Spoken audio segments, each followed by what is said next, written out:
I'm the living, breathing man on the land and soil. The beneficiaries making special appearance sui juris propria persona under fraud, menace, and duress before fiduciary basher. Defendants just simply have not created a genuine issue of material fact. No offense, lawyers lie all the time. Those are the plain facts. And you being the trustee in this case doesn't matter? Well, I'm not a trustee, sir. I'm a judge. You are, because I appointed you one. All right, guys, today we have one of the craziest sovereign citizens in court. This dude just straight up stopped paying for his RV instead of, taking responsibility. And now he's screaming fraud on the dealership that he took the RV from. But the reality is he's just broke and trying to scam his way into a free RV. You have a response to counsel? Without prejudice, I, Jeffrey-Lawrence Cowgill, with Teresa-Ann Cowgill, the beneficiaries making special appearance sui juris propria persona under fraud, menace, and duress before fiduciary basher. This is a Sesticate trust action, which you are now a real party in interest to. I'm the living, breathing man on the land and soil. The dead entity, all caps, Jeffrey-Lawrence Cowgill, was expatriated, and I, the living man, have an unrebutted UCC-1 lien and security agreement with the all caps entity, and Gary Basher serves as the entity trustee in a fiduciary capacity. Virginia law further provides to authorize such filing, the debtor must do so in an authenticated record by authenticating or becoming bound as a debtor by a security agreement, or 3, by acquiring collateral. I have supplied that to you, that there's a UCC-1 claim. The plaintiff's agents are outlandish, stating Federal Reserve published documents are hearsay. Statutes and constitutions are admissible under 56B, as it states. The defendant may move with or without supporting affidavits for a summary judgment in such party's favor as to all or any part thereof.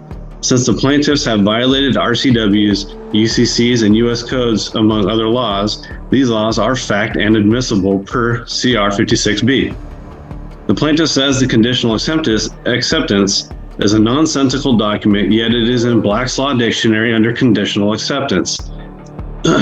The definition is an engagement to pay the draft or accept the offer on the happening of a condition. A conditional acceptance is in effect a statement that the offeree is willing to enter into a bargain differing from some respects from the proposed or the original offer. The conditional acceptance is therefore in and of itself a counteroffer.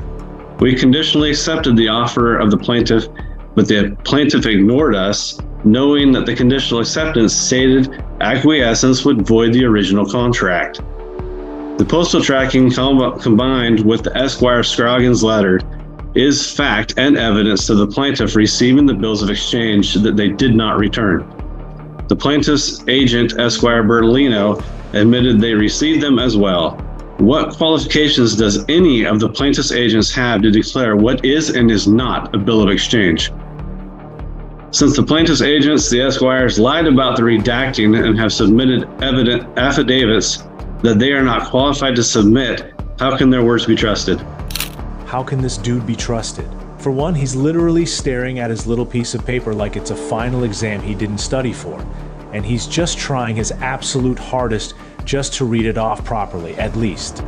And 2, my guy actually had to clarify that he's a breathing and living man. Like, was there a doubt? Did somebody think this guy was a hologram or something? The audacity of a sovereign citizen to call out the prosecution for lying is absolutely insane. Bankers, nor is Mr. Howard. What is his qualifications to make such declarations? He looks at a piece of paper, the plaintiff's agents hand him, and he takes it as gold. I have people at work that know federal and state policies and procedures, but they're clueless as to what those policies and procedures are for. How can Mr. Howard be trusted acting as an entity's agent? No offense, lawyers lie all the time. Fact, Agent Howard produced a terrible photocopy that has a signature on it for the dealership that is not on our copy. Who signed the contract? Can the plaintiff's agents prove that an authorized representative for the dealership that is delegated by the plaintiff signed that contract? The plaintiff wants to rely solely on the contract, so let's talk about the contract. Who signed it for the dealership? Why hasn't the plaintiff gotten an affidavit from the dealership because they don't know who signed it. Washington rule does state that the photocopy can be used in the original's place unless there's genuine question of the original. And that alone poses a major question. Where is the original? Is a signature on the original more legible? Is there any other evidential factors on the original that can give us the answers to that truth? On the UCC, we did tender for payment bills of exchange, who the plaintiff's agents are not qualified to decide with their opinion what is and is not a bill of exchange. And as for where the bills of exchange are, ask the plaintiff. What did they do with them? They did not send them back. What did they do with them if not monetize them for gain? Esquire Bertolino states that the instructions on the 1099-A state tangible property is not included, yet the exact wording is no reporting is required, meaning you don't have to, but you can. It does not say no tangible property, so Esquire Bertolino lied. The plaintiff has violated many UCCs, U.S. codes, not just 12 U.S.C. 5511B2, C codes and definitions on everything that the plaintiff has violated, and I have proven the facts. Why didn't the plaintiff return the documents they say are not bills of exchange with an explanation or dishonor? Why wait and have Esquire type up some bunk letter and still not return those bills of exchange? When you're doing something and you find out that there's fraud or some shenanigans going on, you stop. That would explain why we made payments until we found out that there was fraud. And if you use it without prejudice, like I have, a 1099-A can be anything I want. I can write a bill of exchange on a blank piece of paper. It's what they do with it. They didn't send it back with dishonor. They didn't send it back at all. All they said is, well, now we're going to limit how you can and cannot pay. And so they violated the UCC. And with that, I'm done. Finally, this dude really just yapped for a solid 10 minutes straight, but don't worry guys, I trimmed it up for you because some parts were just too dumb to be seen by human eyes. He really went on this whole dramatic speech, probably thinking he was about to drop the legal equivalent of a mic drop, just for the judge to shut it all down in 2 seconds. Brief response? Thank you, Your Honor. The retail installment contract expressly provides that that the borrower the borrower agrees to pay the amount financed and the finance charge in U.S. funds according to the payment schedule below, as explained on Section 1 on the back. That's at Exhibit 1, page 2. It's undisputed that the defendants did not do so, that they defaulted under the terms of the contract. They don't dispute that they received the trailer. They don't dispute that they received this loan. They don't dispute that they made payments under this contract. They knew how to make payments under this contract. And they don't deny that they stopped making those monthly payments. There is no genuine issue of material fact that they entered into the contract, that they defaulted under the terms of the loan, and that they owe the amounts set forth in the Howard Declaration. It's, not appropriate for defendants to malign attorneys generally, or my colleague, Ms. Bertolino, in this court, with no evidence, no admissible evidence that would support any of the allegations that defendants have stated here today. There is no demonstration, no allegations, no demonstration of fraud by the credit union or by anyone. There is no, defendants just simply have not created a genuine issue of material fact regarding the credit union's claim for breach of contract or its entitlement to replevin in this case. And that is, those are the plain facts. So I got one question I have, which is not necessarily germane to my decision. Does your client still have the bills of exchange that were submitted? That I don't have an answer for you today. Your Honor, I've asked for them back and they just blank. All right. Well, when I look through this, there's a lot of interesting interesting theories that are kind of flowing all through this.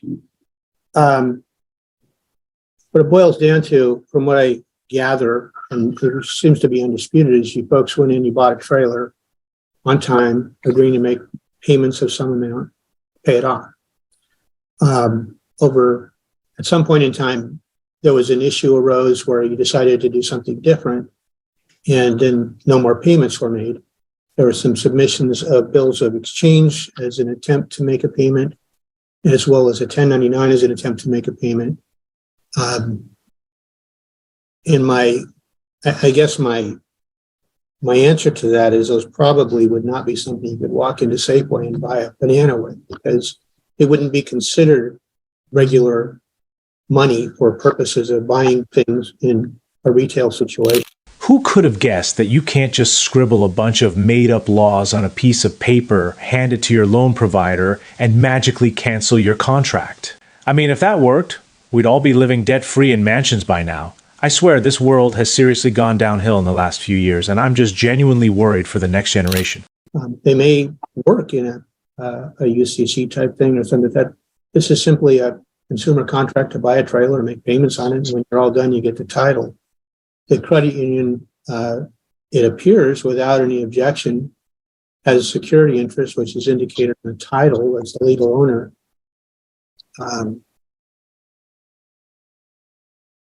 And I've not heard. I mean, there may be some other claims, but that you may have against them. I'm not making an assessment of that, because even if you did, it would not upset the contract to buy the trailer. So, I mean, you buy the trailer, you got to make the payments. You make the payments, they get the trailer back. So, I am going to grant the motion for summary judgment. In doing so, I want to just give you some guidance here. What will ultimately happen is they get the trailer back, and then they sell the trailer to somebody else.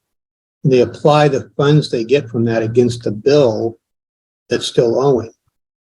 So the more money they get out of that trailer, the less money you end up having a judgment for. Does that make sense? So it's in your best interest not to do anything to the trailer. It's probably in your best interest to hook it up and drive it down to the credit union, because that would save some costs. Oh yeah, I don't have a truck to do that, so they can come get it.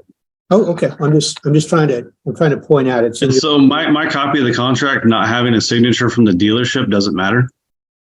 It really doesn't.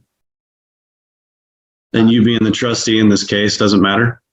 Well, I'm not a trustee, sir. I'm a judge. You are, because I appointed you one as the beneficiary, because I'm not to do that. Okay, I'm not able to accept that as a Superior Court judge. So what about them just putting out our social security numbers without our say so? Like, they could have completely ruined our credit. Someone could have those numbers and be doing damage to us right now. Well, if those were passed to the attorneys as part of the collection, then that would be something that would be allowed. If that was sent out beyond that, obviously that's a separate issue. And if in fact that were a claim that were proven, there may be something there. But again, that doesn't affect the contract. Those are all other claims that you may have. And I'm not saying you do or you don't, because I don't know enough about those, even based on all the information that you filed. And I read through all the stuff you filed, because it's what I do when I do my job. So can we have those forms of payment back? I Can would. you order them to return those to us? Well, I think it's appropriate. If there's some value in those should be returned to them. There's a lot of value in them if they still have them. And if they don't have them, then what happens if they don't? I honestly didn't know that sovereign citizens came in pairs like this. It's almost kind of cute, like a really dumb buddy comedy where they just finish each other's sentences and share a grand total of 4 brain cells.